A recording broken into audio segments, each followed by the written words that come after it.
Anyways, I thought I paused that other video, but I guess it stopped.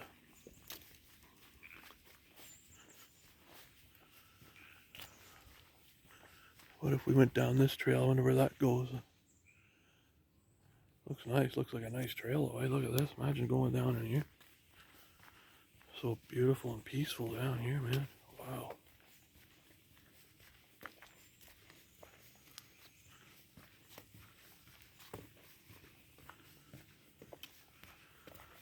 I got my my backpack here, my little knapsack. It's all camouflage. I'm like a camel. I'm like a hunter.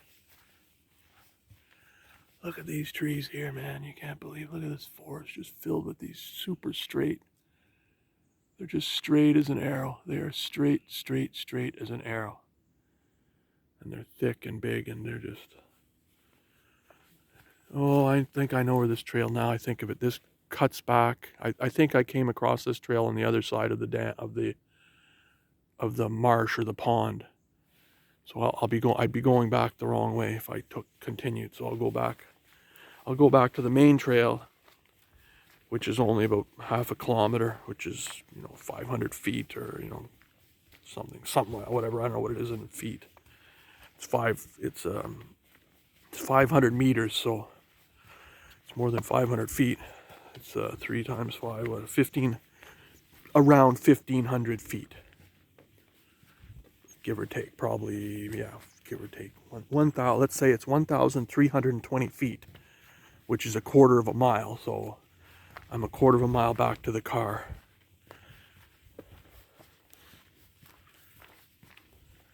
Oh, thought I heard the beaver.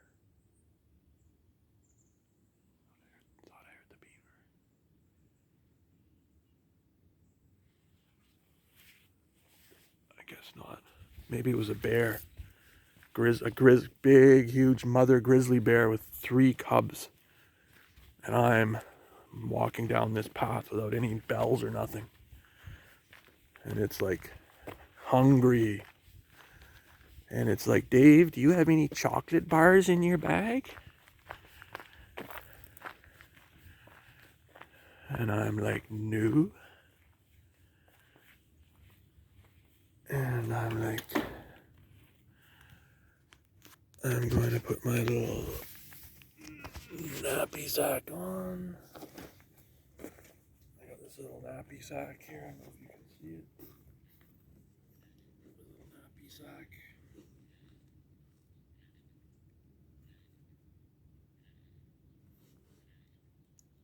I had to tighten this up. I lost some belly fat or something. Pants are all baggy because I lost some weight. 3 weeks. I should have weighed myself, but I didn't. Yeah, so here we are. Here we are at Seal Bay. Oh, see, I'm in Meldas Marsh. See the creek. Oh, this is the Creek.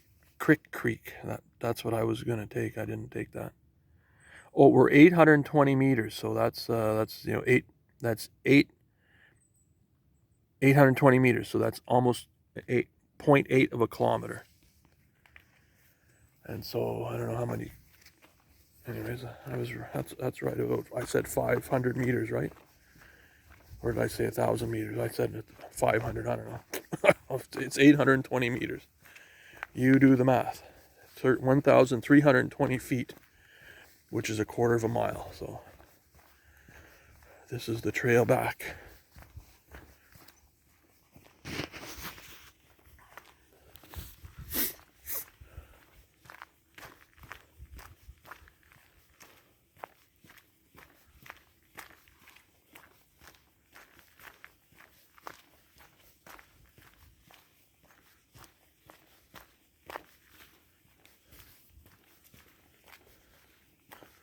If you've ever heard the term Métis, that's a term for a person that's their mother was normally it was a mother that was native. Well, I guess it pretty much the mother's a native, but their father was a French a guy from France, a traditional, you know, not a trapper, felt trapper, fur trapper back in the 1700s and all that. And so the child that they had was called a Métis, sort of a mixed race. I'm not sure what the word Métis means, but that's where that came from. And then it's been so long since I've studied some of this history. There was a guy named Louis Riel, and he was hung, I think, for treason, but he had like these Riel uprisings, and he was he was kind of leading these. I could be wrong. I have to look it up before I should say, but I think he was leading these revolts.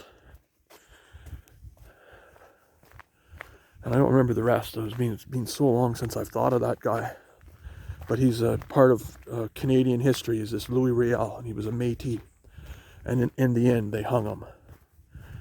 Just another, it's sort of another one of those, historical things that it's a disgrace for the countries involved. But to continue to harbor these hateful feelings towards a certain race or a certain, you got to get over it. Time marches on. It's like the war that's going on between the Armenians and the Azerbaijans there. And it's like these hatreds and these wars, they've been fighting over this land for 1,000 years. And it's like, dude, time to sort of move on, right? Same as in India and Pakistan, fighting over this area called Kashmir. How many hundreds of years they're still, it's like, oh my goodness, hatred runs so deep. And Satan just loves to keep sticking that. Hello. Hi. Hello. Hello. How's it going, Brian? Who? Oh, no. Wrong guy. Two girls walking thought I was some other guy. They said, "Are you Brian Mulrooney?" And I'm like, "No." And they're like, "Oh, sorry." That's a Canadian joke. Brian Mulrooney was a Prime Minister of Canada many years ago. And I just interjected that. They said, "Are your name Brian?" I'm like, "No."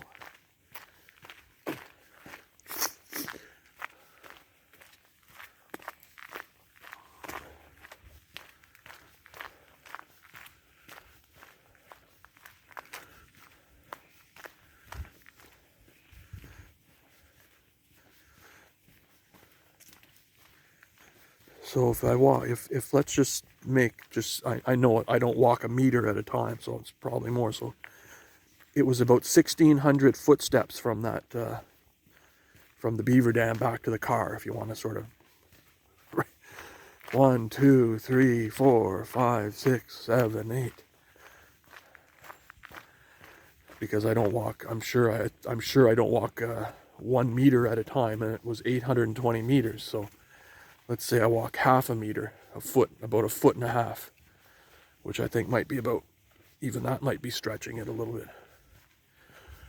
This is neat. This part here, I like this. I've come by this before, and look at it. It all looks like dirt, right? It looks just like dirt, but this is a tree that's fallen down. I don't know, 100 years ago. I don't know, and it's all dilapidated, and it's all going back to nature. It's becoming dirt. So this is God's plan. This is the way He has things set up as a cycle. Things grow and they die and they become fertilizer. And then things use the nutrients. These trees, they got to be 100, man. That's got to be 40, 120 feet maybe high. They're really high. Look at this tree. Any of this could fall. Maybe they were hit by lightning. I don't know. Bugs. I don't know. But it's all dirt. If you were just walking along here, you'd be, oh, but you can see here it's all rotted. But if you're just, look, it's all rotted here. If you were just walking along, of course there's some crazy kid picking up, hey, look, it's all rotted. Another 100 years, you'd never know this is here. This is all just, but it looks like dirt. But look, it's all this brown. It's all this sort of this bright brown. I don't know if the camera shows it. It's a real bright brown. Reddish brown. It's a real, almost like, see, look at this. It's a tree. Look, it's a tree that fell down here. Great big, huge monster of a thing. Look at the size of that. Look, you could easily walk on that right there, people. I walked on it a couple of years ago when it was really dry, but right now it's really slippery, and I don't want to fall into the swamp with all the snakes and the quicksand and the alligators. And man, it's those alligators that get you. The Great Canadian Northern Alligator. Gotta watch out for those. They're nasty. They eat polar bears. Everyone says it's global warming that's causing the reduction of the polar bears, but it's really the Great Canadian Alligator that's causing it. In reality, don't let anyone fool you, because the studies I've seen are showing that the polar bear population is on the increase.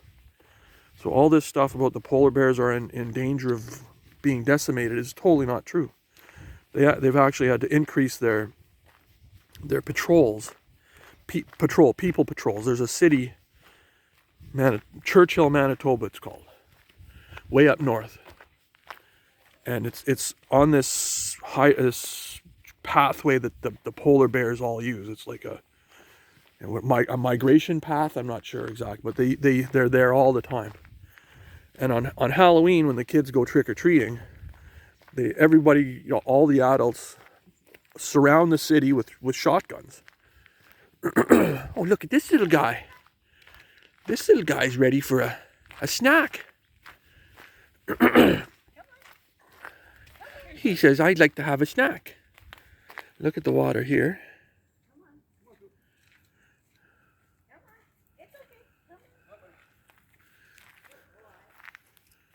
Yeah.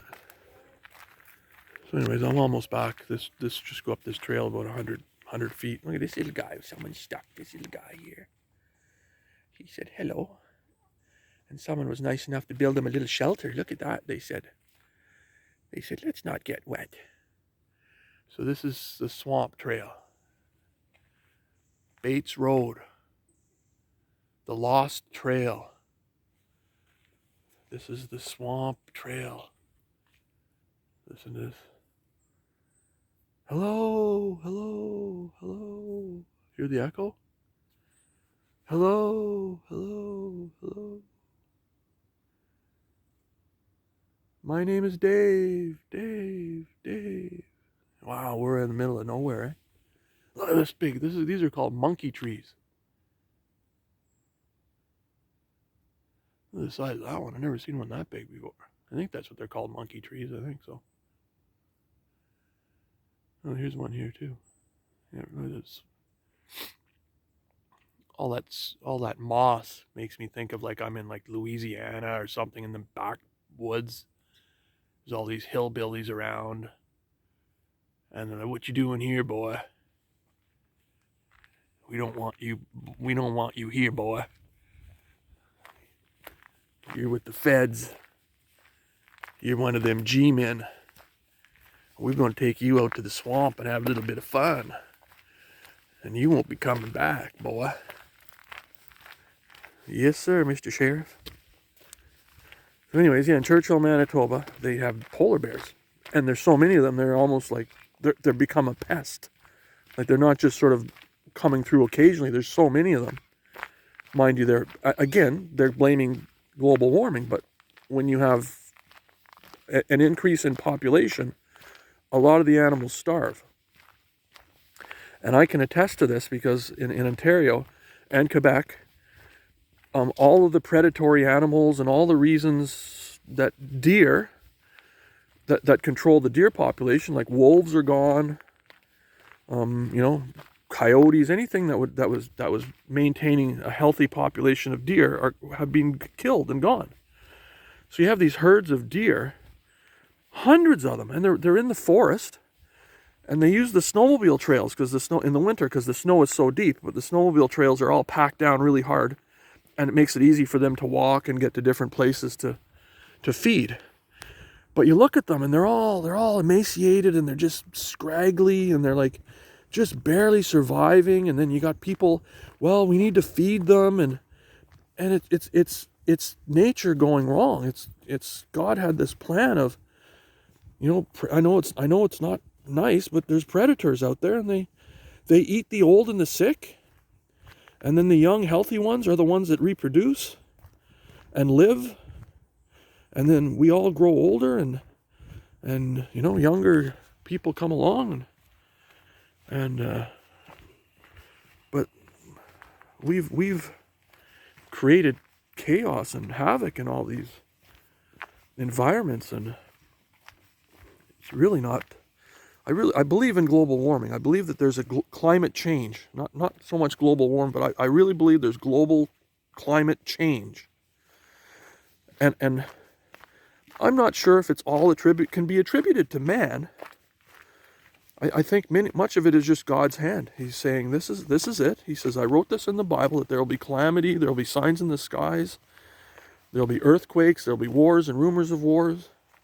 And I was reading, the statistics I have are maybe a little bit wrong, but they had one place, there was 2 earthquakes, in 1800, there was 2 earthquakes. And then in 1900, there was like 110 earthquakes in this one place. And then like just recently, they just said there was like 400 earthquakes. And it was just incredible. Anyways, I was reading another thing. I'm like, whoa. They all talk about the West Coast. California has all the earthquakes, Alaska, well, Vancouver, or Vancouver Island, but British Columbia is along this, of course I forget the name of the fault. The fault, it's a part of the ring of fire. Anyways, it circles the earth. It's this ring of fire. That's all the tectonic plates. And I was reading that the largest earthquake in Canada occurred about maybe 5 miles from where I am. It was a 7.2. That was the largest earthquake recorded in Canada. And I'm only like, well, actually, where I took the video. Look at this little slug. This is an invasive species. They came in from Europe. Look at how slow it's moving. You can see it's moving, but it's really slow. Look at him. And they've mated with the. There's another slug. It looks exactly the same, but it's kind of a beige. A spotted and a beige color, and these ones are more aggressive, or no, they're not as selective in their food eating, so they cause much more disruption in the ecosystem, is what I understand. So again, it's an invasive species that's attacked and overwhelmed the native little slugs. The same, they look exactly the same, but the native ones are like a beige colored with spots. And then there's these black ones now that have been here, I'm not sure how long. Anyways, yeah, this earthquake, 7.2. And so where I was yesterday, where I took those pictures by that dam and that river, that real peaceful river, right there is where the largest earthquake, I think it was 1940 or 1946, 7.2. So I'm like within, 2-minute drive of where the largest earthquake in Canada ever occurred. And they keep saying that we're due for a big one, like any minute. So all these earthquakes that are happening, all this global catastrophe, and all these forest fires. And Donald Trump was totally right last night when he talked about this on the in that debate. And that Mike Wallace, or whatever his name, is it Mike Wallace? What a jerk that guy was. He was Mr. Trump. He was like trying to put words in his mouth, and he's trying to direct the instead of just saying, here's the question, please answer it. He was trying to direct the whole thing and give Biden more time, and Donald Trump was totally right. He's like, all these forest fires are from total mismanagement. it's from not going along and allowing small forest fires to occur. I was in a place up near where we had this cottage. Again, my parents had this cottage near Algonquin Park. So if you look it on a map, you'll see where that's located in Ontario. Real beautiful place. And one time, well, here I'll tell you the story. I'm coming back to the car here, and I'm gonna go back to that one trail that I took yesterday. I think it was called Coupland Loop. I'm gonna go on Coupland Loop again because I really liked it. I'm back at the car, and again, there's like lots of. Oh, they had a. So there's lots of cars here. People jogging and hiking and walking their dogs, and this big parking lot. And it's so beautiful. Like you just cannot, you just can't stay home. Like just walk your dog. Just get out of the house and walk your dog. This big puddle wagon. Look at the size of that big monster truck. Oh. So anyways.